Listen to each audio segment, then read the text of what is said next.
Welcome to Fuzzybutts and Friends. Well, as much as it drives Fuzzybutts all over this place absolutely crazy when they hear me say it, I am the host of this show, your big dog, Luke Robinson, back with you again this week. And look over there, who do we have back with us again? It's Ginger Morgan.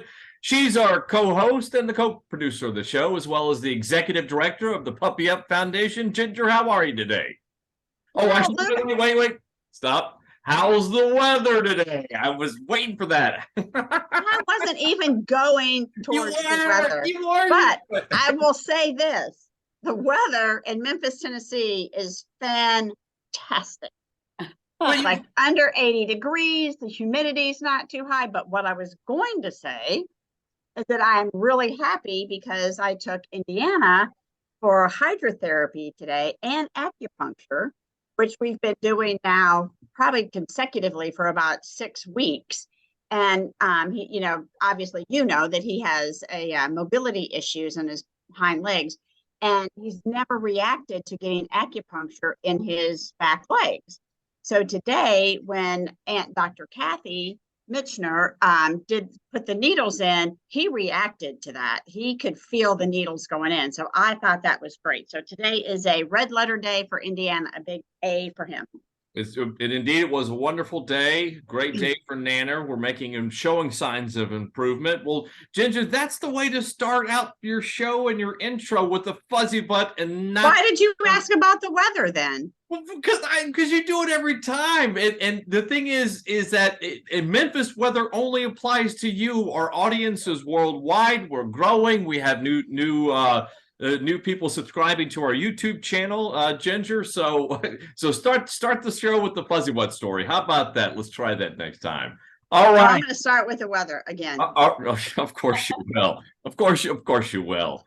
All right, enough knuckleheading around, Ginger. I'm very excited. Speaking of Indiana and mobility issues, he's getting older. He's now, I guess you would call him a geriatric dog. So I'm very excited, Ginger, to introduce our guest this week.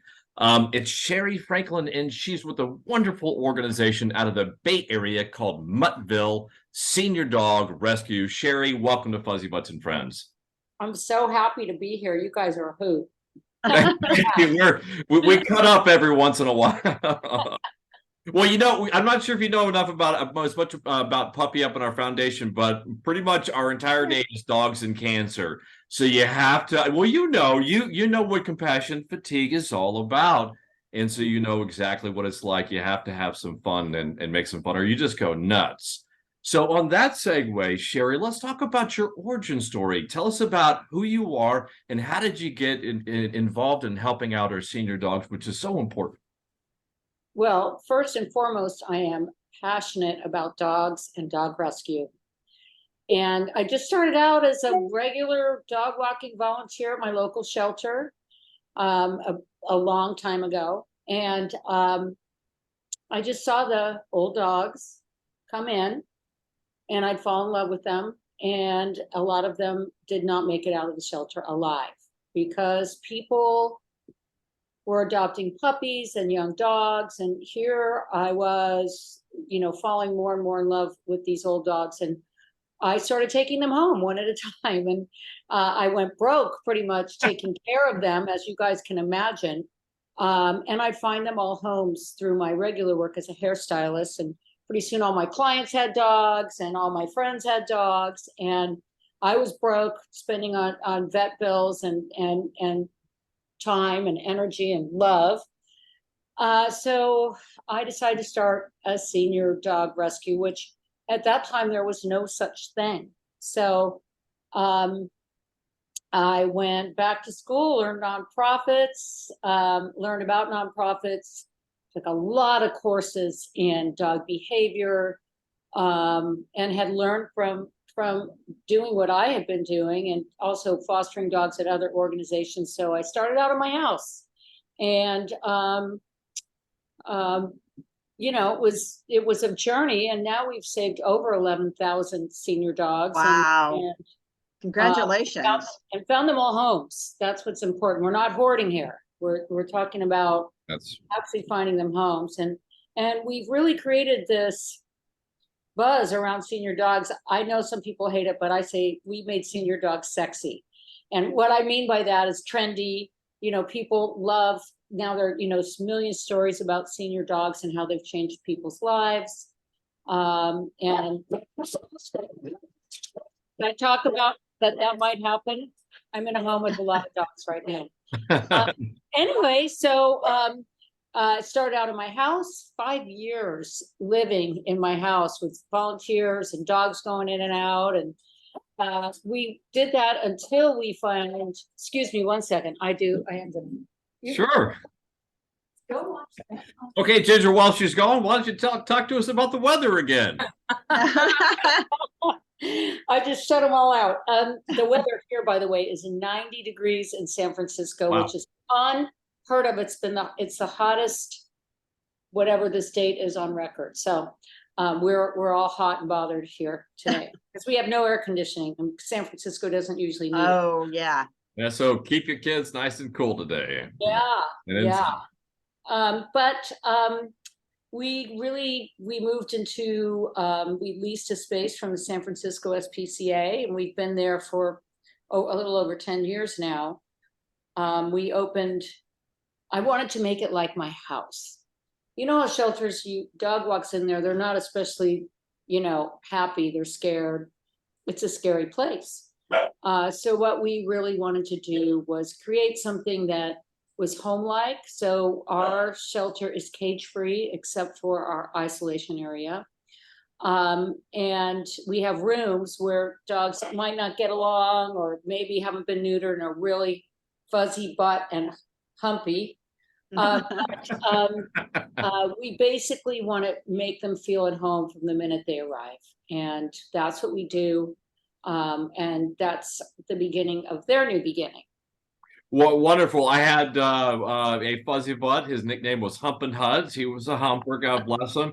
But he was funny because he never even got close to the anatomy, and he really wasn't even trying. And it wasn't like an alpha male. He just smiled and thought he was cute and funny. He had absolutely no idea. God, I miss him so much, my Hudson. Yeah, we called him Humpson. Humpson, that's right. We Humpson. did. We just called him Humpson. Yeah. You know, we usually start out, and I forgot to do that with Fuzzybutts, it being Fuzzybutts and Friends. And since yours are joining in the show, please tell us about your Fuzzybutts.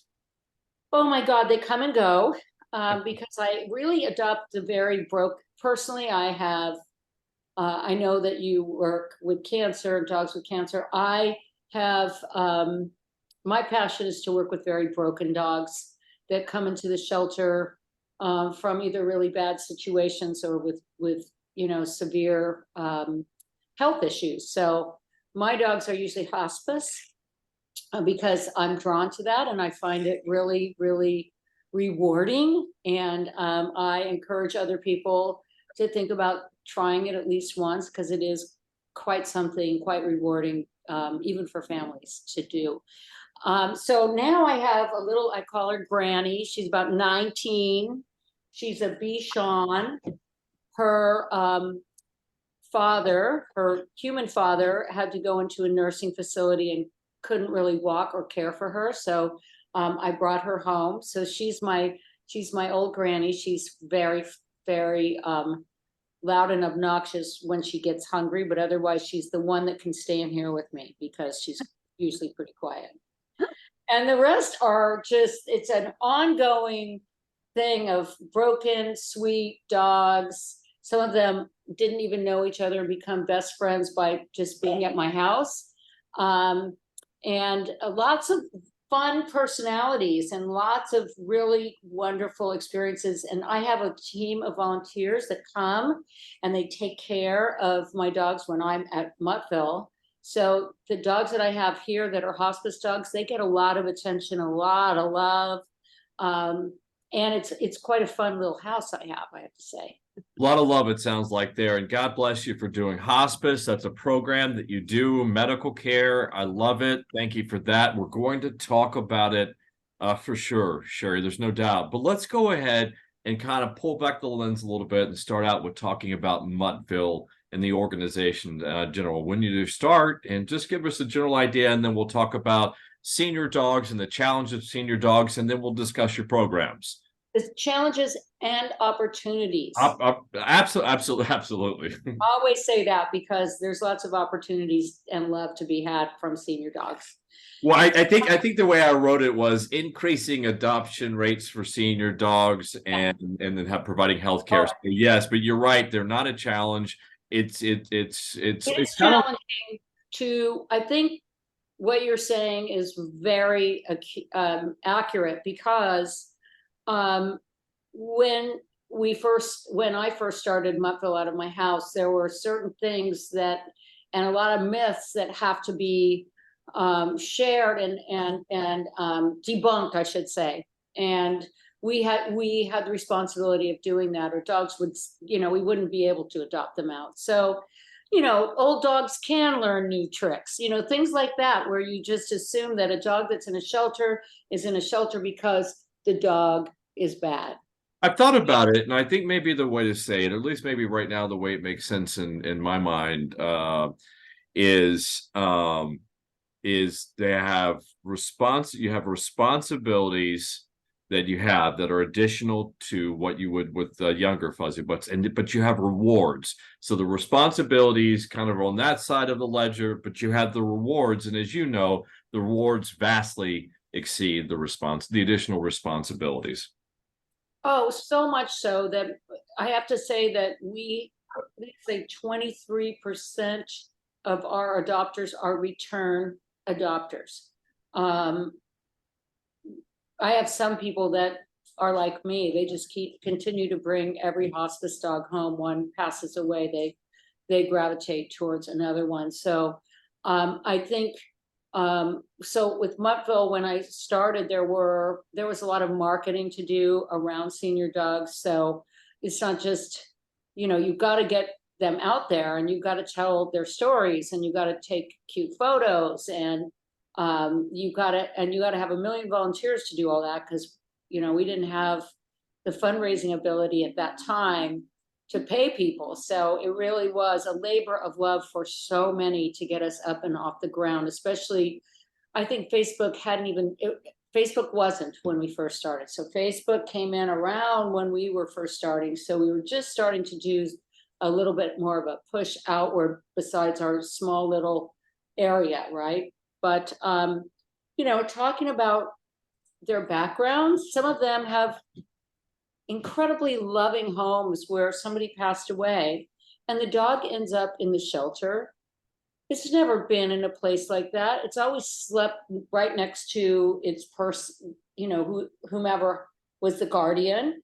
And now all of a sudden they're in the shelter. Those are the ones that just kill me, because they don't even know what that's like. And now they're sitting in a corner shivering in the shelter. Right. So you've got dogs from loving people with, it's not anything about anything they've done.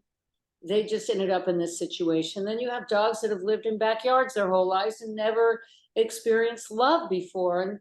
And so you've got these dogs that, oh, well, now he's old and he isn't getting up anymore, so we'll just take him to the shelter, where he never had love to begin with. And what an opportunity, and how rewarding is it to be that person that gets to teach this old dog how to be a dog and how to get love. And it's, so if you just turn the table and look at it as, what you get to give and what you get back is so rewarding.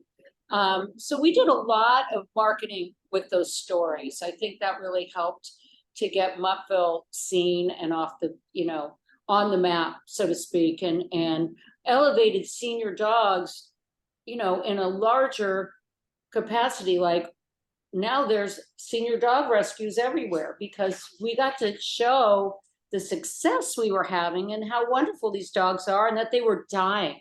I think nobody wanted to open that door. Right. I used to be the executive director for the Humane Society here in Memphis, but prior to that, I was a volunteer, and I was walking dogs one night, and somebody, I guess they had to go into a nursing home, and then so their family dropped off their old dog, and I think in another one. But this old dog, the two other ladies are like, "Oh, Ginger, you have to take him home. He's scared. The noise here is bothering him. He was shaking, he was barking, and I picked him up. He was like old. And so I bring him home with me and I put him on my chest. He slept right here all night and he was going, I named him Grandpa Stinky Breath. He kept me awake all night. I took him to the vet. I wound up having to have his teeth cleaned like every 4 months. We had no idea how old he was. And, I thought, well, in the beginning, I thought, well, I'll give him a good home for the 6 months that he has left to live, right? Well, Right. Grandpa Stinky Breath lived 4 more years. And the transformation from where he was, he was this little, I don't even know what he was. He was like this big, little, weighed about 15 pounds. And didn't you love it? Oh my gosh, he went from barely being able to walk up my back stairs to running up them. Once he had good food and his teeth were cleaned and, infection was gone. That as he, got older, his mobility got really bad. But there was a dog that used to come to play, and his name was Charlie. And Charlie came to play at the house when he was a puppy. Well, Charlie was a Labrador, he's a lab. So he grew up. But as a puppy, Charlie was deathly afraid of Grandpa Stinky Breath. And so even when he's like 90 pounds, a friend said, oh, I thought Grandpa was having a bad day the other day and you were thinking about making, a decision. I'm like, nope, Charlie came over and Grandpa barked at him and took all the energy out of him, but he slept the rest of the day. I said, but he had energy to bark at Charlie. So 4 years. He was funny. He was a funny little kid. That must be a wonderful but challenging problem for you, Sherri, because there is because you have to seek financial assistance and raise money for each of the fuzzy butt that you bring in to your organization. And there is a bit of actuarial, I guess maybe accounting, is that they're this age, they're in this medical condition, so therefore we predict that they're going to live this long, and therefore this will be the financial burden over the lifetime, and we're going to have to allocate this amount of funds or something. So it would be one of I mean, you want them to live as long as possible. So it's an interesting challenge. There, I use that wrong word again. But it is a challenge from a financial standpoint and a planning standpoint, because you want them to live this long. You provide them with the best care, but then you have to adopt them out. So one question I had, because I don't want to skip over it, it's important, Sherri, is what is the age of a senior dog? What are we talking about? Are we talking about 8? Are we talking about 10? Or does it really matter according to the health and their breed? How do we determine age? What qualifies as a senior dog? That's such a good question. It really is, because I came up with, not arbitrarily, but from what I saw back when I started, that after age 7, dogs are less likely to get adopted. They're just considered old to people that are adopting. So I said 7 and up. That does not include, we might take a 4-year-old Great Dane, because that's senior for Great Dane. But for the most part, 7 and older. We do get 16-year-old dogs. In fact, we're getting a 16-year-old pug that's coming in today or tomorrow. So for us, it's not a matter, I think there's a home for all dogs that we bring in. And the other thing that I feel really strongly about is I believe in euthanasia, and I believe in euthanasia as a gift, and for the animal, and I think also for people. I've dealt with both my parents going into hospice care and struggling, and I wish there was a little bit more of that in-home euthanasia, that we could provide that peace to our family members, our 2-legged family members. So I would like to start off with that, because I don't think, if we got a dog that was whatever age and was really struggling and was really suffering, and it wasn't something that we could treat, we believe in euthanasia for that animal. And actually, I think all of us have probably had to to deal with that if we are animal lovers, had to deal with that decision. And I strongly, well, from my own experience, the hardest ones that I remember were the ones where I waited too long and that dog suffered. And you have to be courageous for your animal. And it is something we talk about, especially when we do a hospice adoption, like you're going to have to make this decision. And it does take courage to stand by and hold your beloved furry friend while you say goodbye. And it's better to not let them suffer if that's where they're headed. I know it's a hard decision and sometimes you go back and forth, but when I talk to people about it, they all have agreed that the ones that they feel the most guilty about are the ones where they waited too long, not done it right when they knew it should be done. I have that guilt for Murphy, and I have carry guilt for all three in one various way. We all do. It's a tough thing. Unfortunately, it's necessary because quality of life, if they don't have it, then it's time to say goodbye. And I think our audience, we have a wonderful audience of responsible pet parents. So I think they're all, for them, but I do talk to a lot of pet parents, and we do talk about how do you know? And for me, that is a personal thing for every pet parent, for every parent. I hate the word pet, and I hate the word pet parent, but it applies. But for every parent, they have to come up with that own standard of measurement for themselves. For me, it was whenever I felt like mine no longer had the capacity to love or be love or feel love, then that's it. There's just no reason to continue. It's a tough topic, and I don't want to get I don't want to go down there, because to tell you the truth, I'm almost on tears because I was thinking about Hudson again, and that was 2 years ago, and that's still very, very raw. And I cry still a lot still, and I can't look at his pictures yet. So but we all have to do it, and I admire your courage. I've done it 3 times. I've said goodbye, and it's tough. I didn't handle it well. I don't handle loss well. I bottle it up. I drank it away. I almost killed my liver in the process. And I was alone for a very long period of time, and that's absolutely the wrong way to do it, but that's how I did it, and I'm through it now. And so I'm very fascinated about your organization, because to me, entropy and death, or especially death, because I don't love easy. I don't love easy, and I don't love quick. And for me, when I do, it's forever. It's a forever thing. It's legit. It's a real thing. And I don't ever want to say goodbye, but you have to. And so now, talking to you about this, I'm thinking, well, maybe I should consider hospice, because maybe that actually might help me in dealing with it. But I know it's going to hurt like hell. But it's a tough thing. So I think what you do with hospice care is absolutely beautiful. As of today, I've not been able to do it. I'm not going to say I can't. I hope I have your courage to do it. So thank you. I do want to say one thing about hospice. You actually, when you adopt a hospice dog, you go in knowing that you're sure. Understood. Absolutely.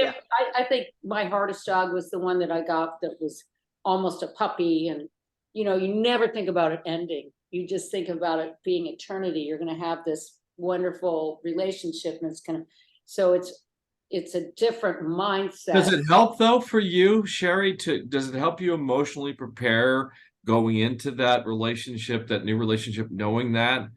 Is it easier? You're probably asking the wrong person, because it's a calling for me, and it's true. It's fair. That's fair. It's a rewarding experience. The only time that it hasn't been is when I've seen a dog really suffer at the end. It happens rarely, when we just can't get to a vet fast enough. Right. And I prefer to make that decision when the heart disease is that bad and they're really struggling to breathe. Oh, but they're good sometimes.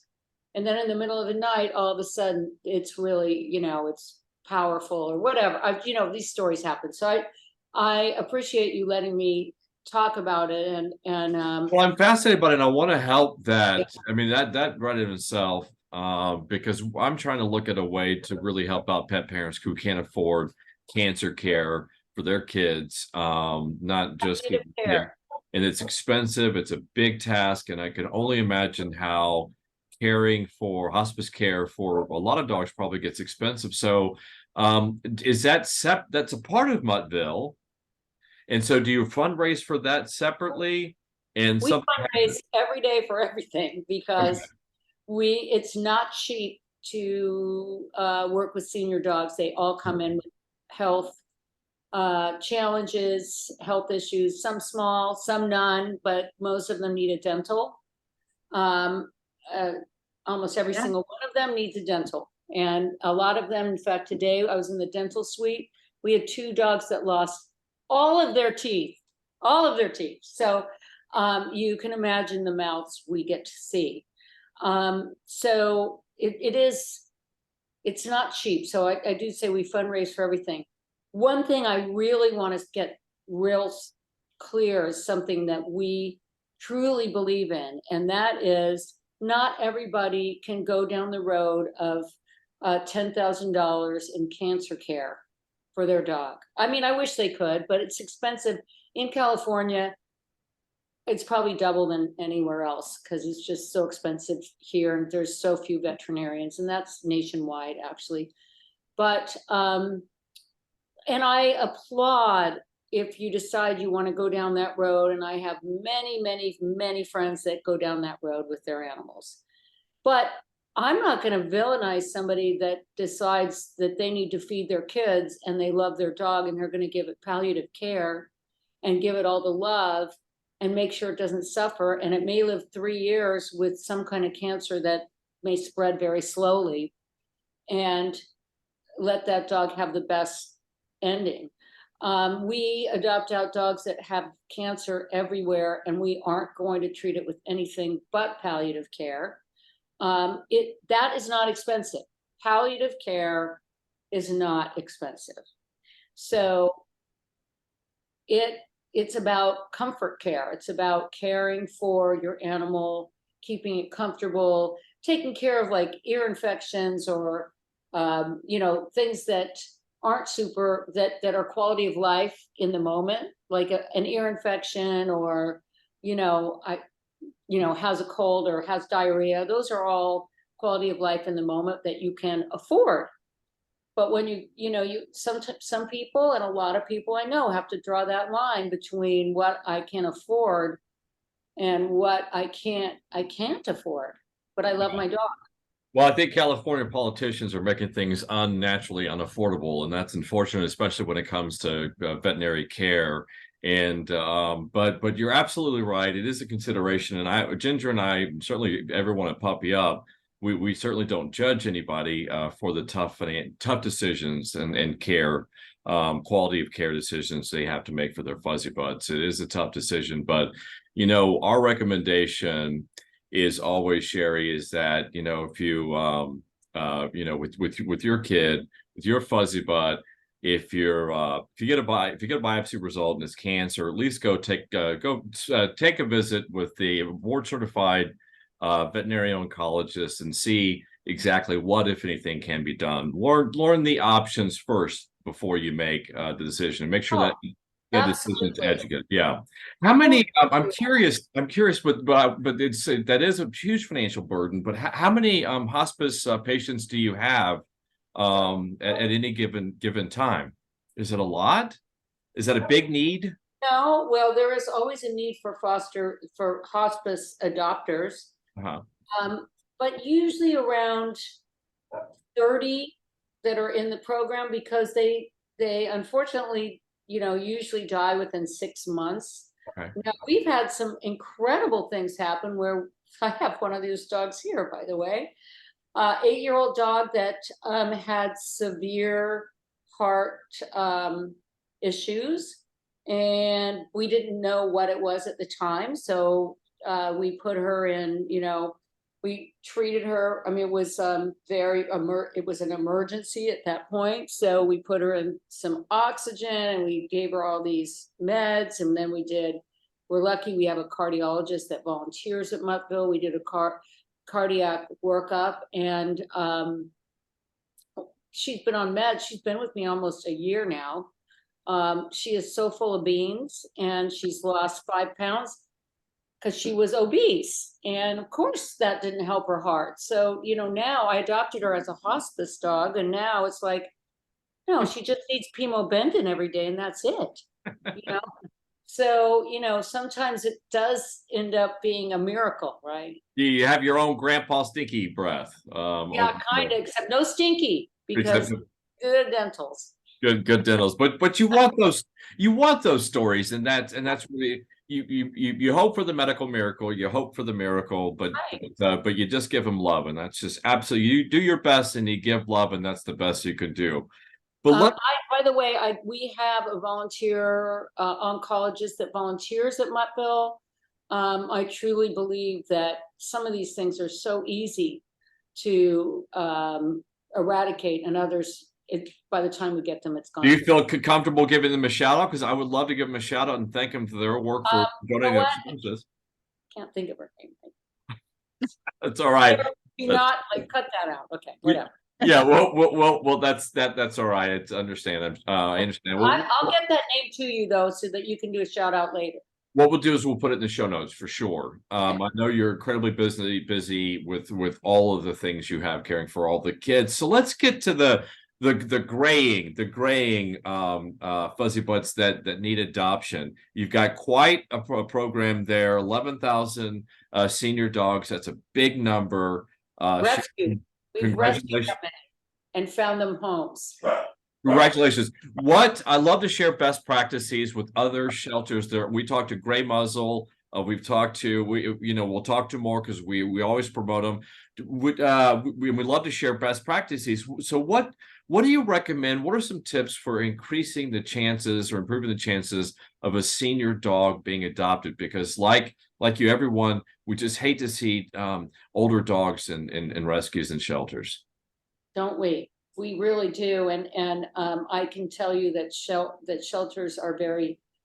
workers are very happy that Muttville takes all their seniors in the Bay Area. So there's so many things, but I think marketing is super important. I think talking about them in a really fun way. If you've read any of our bios, we talk about, you know, this dog loves to watch Netflix and lay on your lap all day, and he wants to walk down the street. Now, there's some people that'll go, that's all I want. I don't want a dog I have to walk far. And then I've got other dogs that want to go hiking, and we do a lot of videos. We post great photos and videos and tell their stories. You have to look at your audience, right? I mean, I'm sure, Ginger, you understand that. It's like, yep. We have an audience of all different kinds of people, but we also have a lot of people that want to rescue, and they want that dog with the really sad backstory. So you want to share that backstory in a positive way instead of just making it negative. You're going to say this dog is ready for his new beginning because the first half of his life he spent blind on the street. You know, I mean, we have those. I mean, you've got those stories. It's not like you have to make them up, because the dogs come in with some really scary stories and some really loved stories. So, you know, we've got those people that go, I want the dog with the worst story. I want the dog that's been there the longest. But a lot of people want just a good dog, and they may want a dog that's come from a family that had to move away, or came from somebody who passed away and the dog's always been loved all of its life. And I think people, once they see the face and you do a great photo, or they see the video and then they go look at the story, that just draws them right in. So you really want to get the word out there. And I'm going back to when we put up posters, tacked them up everywhere, all over town, in coffee shops, bulletin boards, anywhere we could find, with a cute face and our information, and adopt, whatever. And we're starting to go back to that a little bit, because we have found, like, we're already great on social media, and we get the word out that way. And I came back to one of those that I put up a week later. We had tear-offs, just like the old days. You guys are old enough to remember tear-offs. So yeah, every single tear-off is anyway. gone. Every single tear-off from that was gone, and we put up another one. So, you know, got to do the groundwork, so to speak. I mean, literally walking on the ground. And I think every community has some place that people go to. It could be the local brewery, which we set up shop at the local brewery during happy hour. And we ask them, and they love it because they get more people coming in, and we set up with the dogs. People get to see our dogs, get to touch our dogs. Dogs aren't hidden behind a closed fence where you can't touch them when you come to Muttville. And I want this to be the norm. When you come into a shelter, you should be able to put your hands on some dogs. Now, you may not, some of the dogs may have to be in different rooms where they need, you know, somebody there to supervise. But people walk into Muttville, they sit on a sofa, a dog, 3 dogs, 2 dogs, 1 dog jump into their lap, and they're like, that's my dog. And so you've got to make it fun and easy, not scary, to adopt a rescue dog, any rescue dog, especially seniors. Ginger could speak to that more intelligently than I can, with a lot more experience than I can. But you're absolutely right. When I was at the Humane Society, we built a new building, and so we wanted, there were kennels, but some of the kennels were big, and we really wanted it to have a home-like setting. Right. So somebody had donated a couch to us, and so we put a couch in there, had a little end table. We came back the next day, and the couch was like, whoa, I don't know how that blew up. I was like, yep, let's move that out. We don't want anybody to see that. It was so funny. I think the dog's name who did that was, I think her name was Madonna. You still even remember her name. That's funny. Oh yeah, she was that. Yeah, it was something else. Like, yep, take that out. Like, we were so fast, like, get that out of here before somebody sees it. Well, that doesn't happen too often at Muttville, but we have really sturdy furniture now. We have learned the hard way with a lot of things. And our biggest issue is leg lifting. So we've had to really look at what kind of furniture we can have. We can't have a coaster furniture that goes to the ground. That's going to be ruined in one day, you know, so we have to have legs. So if they pee, and then we have to have something that's naga height so we can clean it so it's not fabric. I mean, there's all these little things you learn along the way. But we really find that people love to come and visit, and they leave with a dog many times. So you turn it into an open house. You turn it into a party. We do a yappy hour adoption events at different places if we don't have it at Muttville. We just bought a campus. We actually bought real estate in San Francisco.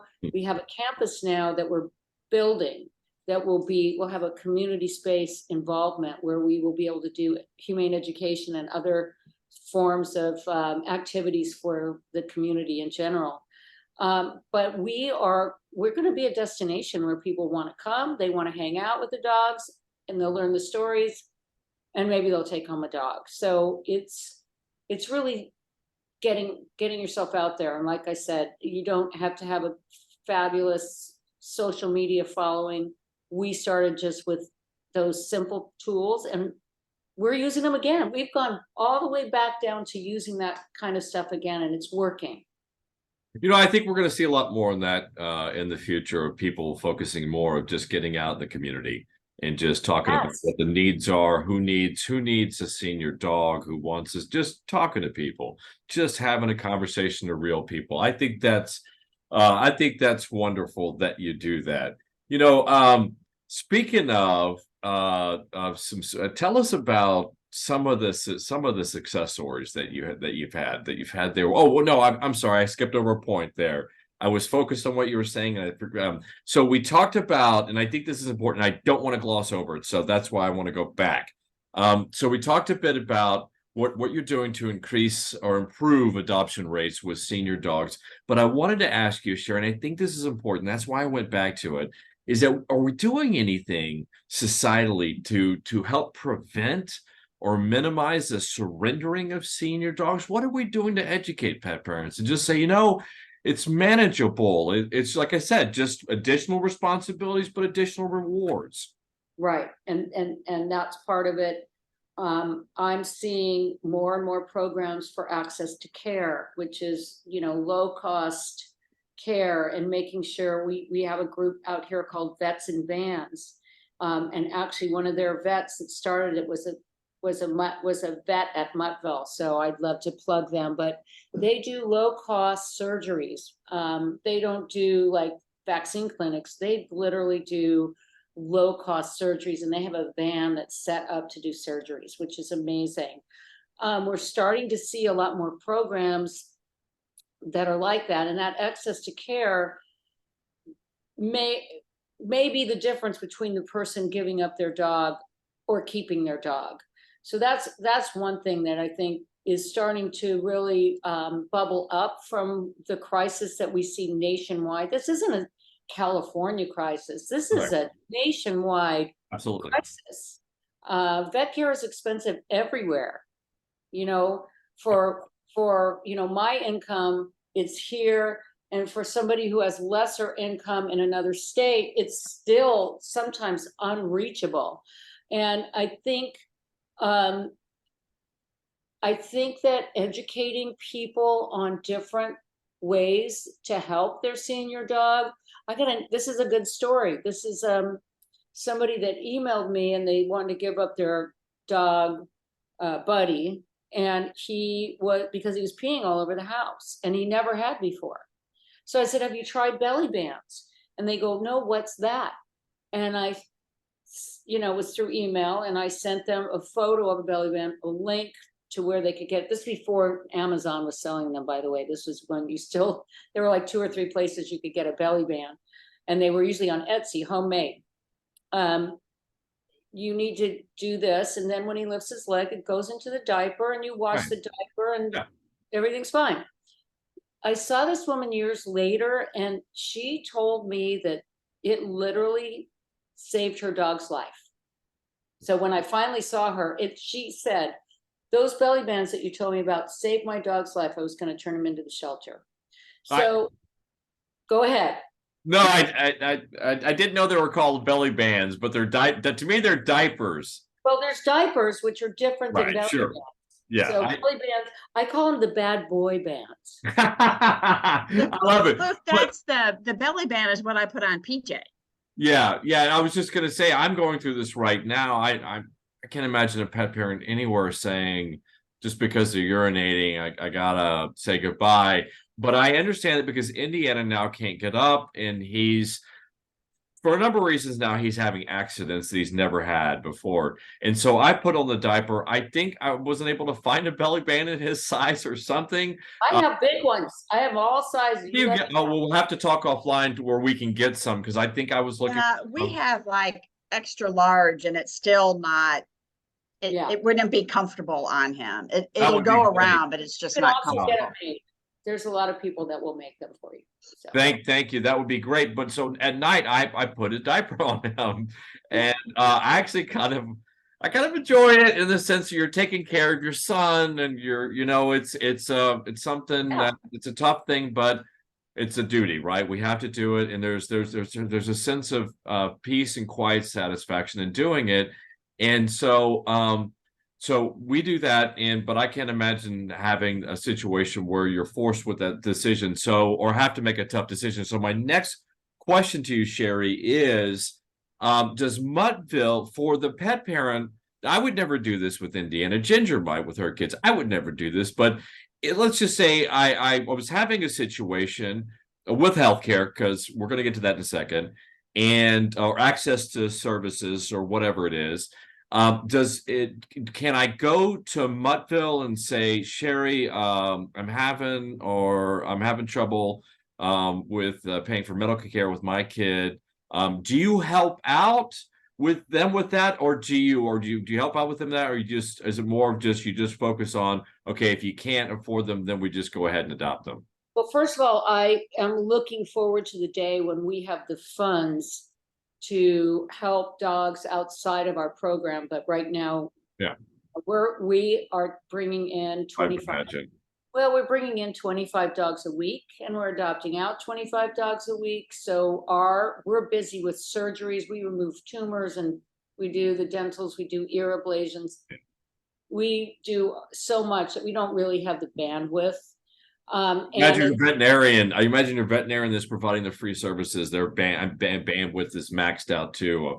I would imagine everybody's maxed out for sure. Well, I think the thing is I'm hoping with this ongoing, you know, sort of magnifying glass on the issue will really help us. Something that we do is that if we feel like we'll get an email saying I need to give up my dog because I can't afford him. If that is the case, we have a lot of sources and resources that we can send to them to do follow-up. You know, because there are some places that are willing to give a grant to a private party to take care of their dental or their surgery or their insulin, for instance, because that can be expensive. So there are ways that we sort of help in that way. So we do try and troubleshoot with people if they really don't want to give up their dog. It's funny, some people end up saying, oh no, I really just want to give them up anyway. But I know that's hard to hear, but you know, well, I'm a child when dealing with people like that, because my first cross-country walk from Austin to Boston, I stopped in Texarkana, and I had never been inside an animal shelter ever before, I think. And I'm not sure if I think that's correct, but I stopped there to volunteer for the day just to help them out because they were helping me out as we were traveling through Texarkana. And it was amazing. I went in there, my stomach was in knots. I was so stressed. I didn't want to see all the puppy dogs, but it ended up being a transformational experience. It was absolutely wonderful. But I got to tell you though, Sherri, the first person that came through those doors, I was right there, was this old country bumpkin looking fellow. He wasn't that old. He was actually healthy and looked like he should have a job. And he came in and he had an old senior dog, and I overheard him. I was trying to take a picture for Pet Finder of a little bitty Chihuahua or something. And so, but I was trying to do that, but I could overhear the conversation, and he wanted to surrender this beautiful graying old lab. And I swear to God, I wanted to grab a pencil and stab him in the heart about 20 times, take him right out. But Ginger, and I got educated, and Ginger and everybody else has since taught me and educated me, you can't do that, because if we discourage surrendering, they're going to do something worse, and we can't have that. So we have to do that. I'm just an emotional child, so that's why I'm not in business. I remember those days of being a child too, and I understand them very well. We've learned to not judge, and I've learned this.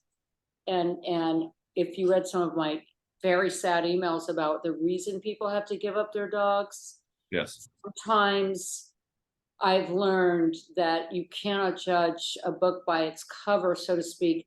He could have a wife at home with Alzheimer's. He can't even keep his eye on her. She keeps running away. She's violent sometimes. Wow. And he's got to give up his old dog because literally he's worried for the dog's life. And also he's just can't do it anymore. I mean, I'm throwing that out there, and it may be. I recently lost my mom no, I understand. I recently lost my mom to Alzheimer's, and she was with it, dealing with it for almost 15 years. My father was, so I'm very familiar with that sort of situation. It's not amenable at all to, or hospitable at all to, companion animals at all. That's a full sort. But so that wouldn't bother me at all. That's just a really bad situation. That's so tough and so heartbreaking. It's the ones that have options. The ones that are surrendering them they're just bad people. But we don't have to talk about them. They live in the world. We try not to put them in our world. We have to deal with them. You're right. We have to deal with them responsibly.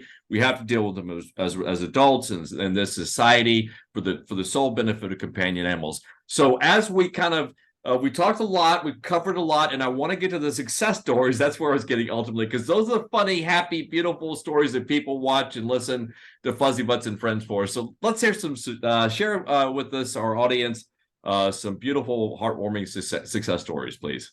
First of all, Muttville is all about happy stories. That's also something I forgot to mention. In our marketing, we do not ever leave things sorrowful. We always are hopeful, and we try and exude that kindness, compassion, and hopefulness and fun. I love it. And I'm going to tell you about Spanky Hot Wheels. I love the name. Where I'm going? Spanky Cartwheels? Hot Wheels. Hot Wheels. So, somebody came over from the animal care and control that is right down the street from us, somebody I'd worked with quite a bit. And she said, I've got a real problem here.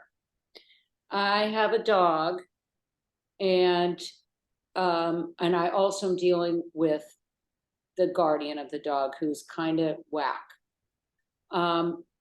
This dog lives with urine burns all over him. His back legs don't work. And he just drags himself around and pees himself and everything else.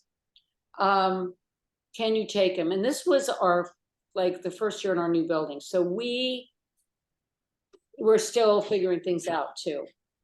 And I met him, and I put a towel underneath his belly so he could walk, because I wanted to see what he was like.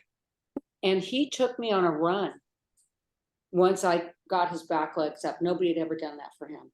So he literally he had a smile on his face. Nobody had ever seen him smile. They call him frequent flyers, dogs that keep coming back to the shelter and never leave that person. And once I took him for that walk, and he turned around and smiled at me and goaded me to keep running. Okay. And I was like, oh my God. So he really did take me for a walk. And at the time we didn't really, this was years when wheels weren't like a big thing. We cleaned him up. We had to shave him down. He had urine burns all over.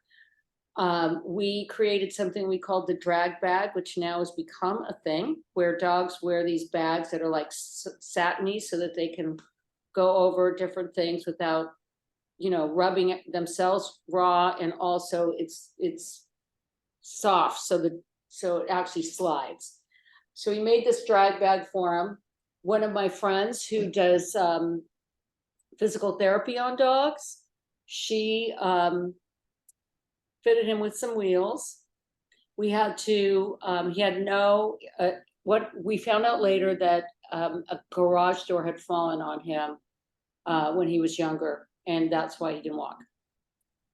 So he had to be expressed, which, by the way, I think is wonderful, because then when a dog is empty and you don't have to think, oh, do I need to take him out? Oh yeah, I already did take him out to pee. So we had to express him. And we started calling, once he got the wheels, the dog could do flips on those wheels and come right out, just smiling, laughing, and running on those wheels. He got adopted to an incredible family with a pool in their backyard. The videos and everything that we got were like, he was in the pool, he held up on his back and swimming, running around the pool on his wheels. And he was one of the happiest, sweetest dogs I've ever met. I love that dog, and I always stuck in my mind. I'll send you video of him running.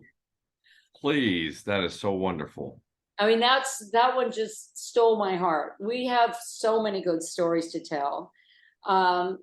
This past week, we had a dog that had been found in a canal in the Central Valley deserted area that had been flooded, and he was stuck in mud and had probably been there for quite some time. He was blind on top of that. He's a husky mix. Didn't get along with other dogs. Loved his people. Very hard and challenging to find a home for a dog like that, that is larger, blind, and doesn't like other dogs, because that means he'll bark at anything. We really struggled, and to even find him a foster home, actually, because of those things in San Francisco. San Francisco is not really great for that. So we started reaching out, to other areas outside of San Francisco, and we found somebody that said, well, I'll foster him and see how it goes. And she didn't have any other dogs. She had a cat. And the foster mom decided to adopt him last week. So Yay! after months of us, you know, we just stay committed to these dogs. He was such a happy dog when he was 1-on-1 or 2-on-1, because he stayed in our office a lot. So he was at Muttville in our office because he couldn't be with other dogs.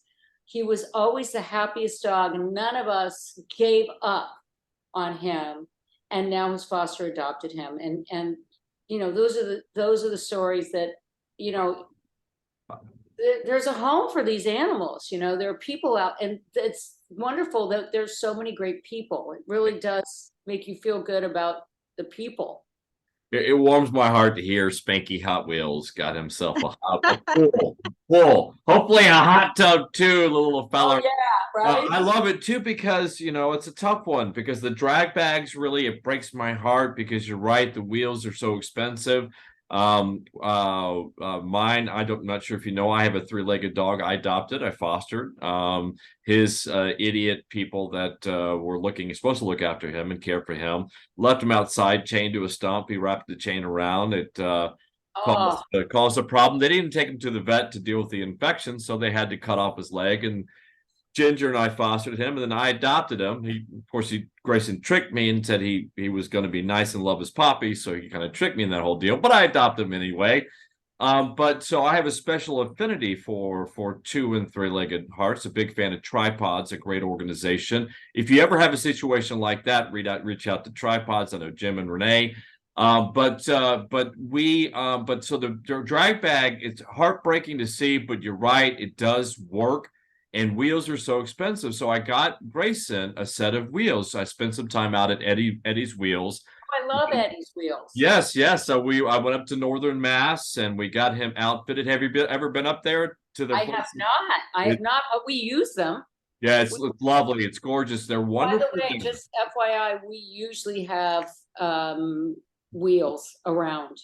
Yeah. Because people donate their wheels to us after they're done. Oh, that's nice. Ginger, do we still have that set of wheels to donate? We were looking for that, but we do. Yes, we do. We maybe have a set of wheels to donate if you ever have a senior dog that might need them as well. A big dog. Yeah, big dog. So Grayson had a set that didn't work, so we have an extra set. Anyway, but I know it's expensive. But I wanted to tell you a story about Eddie's Wheels, because it reminded me of Spanky Hot Wheels and the other dog as well. Is they've adopted all these little wheelie dogs at Eddie's Wheels. So when you go on there, they're just all over. I've seen the video. Yes. Have you seen the angry Chihuahua that's like a Tasmanian devil? He's I don't know that I've seen. Oh no, it's such a it's crazy story, Sherri. It's crazy. So they found this little bitty Chihuahua with stumpy little legs, no legs, and somebody put him in like a grocery bag, and they found him. He was on the side of this. It was a horrible story. And so he was this little sad Chihuahua. They picked him up. They took his blessed little heart. They put him, and so they somehow he made his way to Eddie's Wheels. And so they outfitted him, and now he's living in this beautiful office in northern Massachusetts, cruising around, and he's a nightmare. He's the angriest guy in the world. He hates everybody, and he even chews and bites his own wheels. It's like, oh my God, you rescue this dog and you give him the dream, right? And he's still, but that's what I love about dogs, is because they're themselves. I love it. Exactly. It's so wonderful. Exactly. But maybe they should change his name to Grandpa Cranky Angry Pants or something like that. But see, the funny thing is you love the fact that angry, hateful dog has a nice, warm home and a set of. Yes. It's like there's a lot of people that are fans of spicy Chihuahuas. Yeah. Oh, yeah. They have personalities. I follow the Chi Chi crew on Twitter and some of the others. Yeah, they all do. And so long as they have the quality of life and a happy, healthy home, that's all that we care about. So as we wrap things up, Sherri, is there anything else that you think that we have left off that you'd like to go over and discuss? I want to do a shout out to bonded pairs. We always get bonded pairs, and we really stay committed to keeping them together when we think it's beneficial. Sometimes bonded pairs end up not really liking each other and are better not together, but for the most part, we really stay committed to keeping our bonded pairs together. And they are the best when you adopt out 2 mints in one, you know, double your pleasure, double your fun. And I am here to say that having 2 dogs is a lot easier than having one. Having 2 dogs keep each other company, less guilt on your part because they have each other. And people are afraid because they think the dogs love each other but aren't going to love you. No, it's double the love. They love their people. And I encourage every listener out there to just think about adopting a twosome, because and you know what? There's just a million photos to take. They're so much fun to take photos of. And I just have to do a shout out to bonded pairs. No, that's wonderful, because I didn't think about that. And it's so true, because sometimes they come in a package, a twofer, and you can't separate them, my God, because it would traumatize them, and they're already in a traumatic situation. Right. And so I just think you should just say they come in 2 or they not at all. That's just the deal. But maybe that's one of the things you just can't do for sure. But we don't. We you know, some of them have just lost their parent. Right. All they've ever had, and now they're going to be split up. And it happens. You see it at the shelter all the time. We really try, and we do. We are very much committed to getting those dogs homes together. I'm so glad you mentioned that, because again, I don't think about that. Don't come for the shelter world like Ginger and stuff. We have like 7 bonded pairs right now. Oh, wow. So you hear that, pet parents? So of course, our audience, they're just the best people in the world. They're nicest people, the loveliest people in the world. So they know this already. But if you're not a nice person and you're listening to this for the first time because you want to become a nice person and love the Fuzzybutts like we do, you ever adopt out a bonded pair, it's a twofer deal. But I got to tell you, though, it was interesting when you said I got to give a shout out to a bonded pair. I thought that was a sponsor of yours. I was like, okay. They're providing whatever they want to be our sponsor for bonded pairs. Absolutely. Well, hey, that's a perfect segue, Sherri. So let's give everybody a shout out. Where can they find you? What's your website? And where can they find social media? We are always looking for volunteers, foster families, and especially donations. And we are at muttville.org. As simple as that, muttville.org. And that's like a mutt, M-U-T-T as in Tommy, Muttville. And where on social media, Sherri, are you? Oh my God, so many places. We have, we're on Instagram, Muttville SF. We are on, we're even on LinkedIn, and we're on, are you at Threads yet? X, Twitter, whatever they're going to call it. And we have an incredible Facebook following, and they all do different things. And we're on YouTube, which is, I think, the best, because the videos of Muttville on YouTube are amazing. They're of all the dogs. There's little short vignettes, and go to our YouTube channel, but check out, they all run different things. So some of them are more serious. Some are very, very funny. Everything is positive, because you won't get depressed going to muttville.org and to any of our socials. Well, that right there is how you kind of started it. It's a great way to end it, that you're all about happy stories. That's what you're about, and that's what we need for our senior kids out there, senior Fuzzybutts. All right, Sherri, I think that covers everything. Hold on a second. We've reached that time of the show. Ginger, I'm not sure if you have it prepared. I hope you do, but we like for our audience to provide a cancer tip of the week, sponsored by Puppy Up Foundation. Ginger, do you have one for us? I do. I'm repeating one from a few weeks ago, because we are talking about thing every time. I do not. I'm teasing. I'm sorry. I'm teasing you. Go ahead. Do you have a cancer tip for us? Nope. That's your job. Nope. All right, then. The co-producer's job. Go right ahead.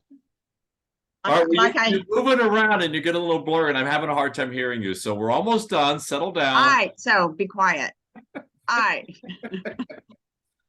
Whew, so, I am recording this on a Friday. Exactly. So I'm repeating it because we were talking about seniors. And I mentioned a couple weeks ago on the program that, you have your senior dogs, a lot of them have arthritis. And then you assume as they get older, the arthritis gets worse. And sometimes what is being covered up by the arthritis is actually bone cancer. So make sure as your dog ages, you get those regular x-rays. It is going to cost you a little bit more, but it's, I made the mistake. I mean, actually I was getting x-rays, but it had been about 8 months and my older dog had issues. And because of that, he wound up getting bone cancer. And I thought that it was just the progression of the arthritis. So check those out, go to your vet regularly and get those x-rays. It's good advice for our senior dogs. Also, as most of us know, the ones that are getting older is that we do get lumpier and bumpier as we age. So if your senior dog does get a lump or a bump, please, if you can, take it or just take it to your vet. The next time you're at the vet, have the vet aspirate it. For the cost of a vet clinic, you could find out if it's potentially cancer or not, and that could certainly prevent a costlier health problem down the road. So good advice. We like to give I do have one shout out. Okay. Shout out. Well, for my dog Lily, she'll be 16 on November 1st. We're going Ginger, that's Senior Dog Month. It's almost a month away. Right. That's right. It is, but you're right. That is a good point. It is senior month. November. Coming November. up. Yep. Well, I think we're going to air this earlier because we have a schedule, or I'm not sure that's a Ginger thing. Anyway, we'll figure it out. But if we do, what we can do is do an encore presentation in November in honor of the, what is it called officially? Senior Dog Appreciation Month. Adopt a Senior Dog Month is what Adopt a senior. Adopt a senior dog. Okay, we will certainly. I adopted her when she was about 4 months old, but. Yes, little Lily. Somebody, maybe I could. No, I'm not going to say that. All right, well, we'll do that for Adopt a Senior Dog Month in November. Put it on your calendar. It's all about the elderly kids, the elderly Fuzzybutts. All right, everybody. On that note, I think we've wrapped up this episode of Fuzzybutts and Friends. I'd like to thank our guest, who has a heart of gold, the wonderful things that she does for our geriatric Fuzzybutts. Sherri Franklin with Muttville Senior Dogs out of the Bay Area in California. Thank you, Sherri, for being on Fuzzybutts and Friends. This was so much fun. Thank you. Thank you. If you ever have any more wonderful stories, please post, share them with us on social media. And if you have any other programs, new things you'd like to share with us, you're more than welcome to come back on the show. Great. Thank you so much. It's been really fun. Likewise. All right, everybody. We'll talk to you next time. You can find us on your podcast platform, iHeartRadio or Spotify, or watch this episode on our YouTube channel. And we'll link to your YouTube channel as well, so you can see all those wonderful, happy stories and beautiful videos of senior dogs. Our YouTube channel is fuzzybuttsstudios.com. Until next week, poppy up. Talk soon. Bye, everybody.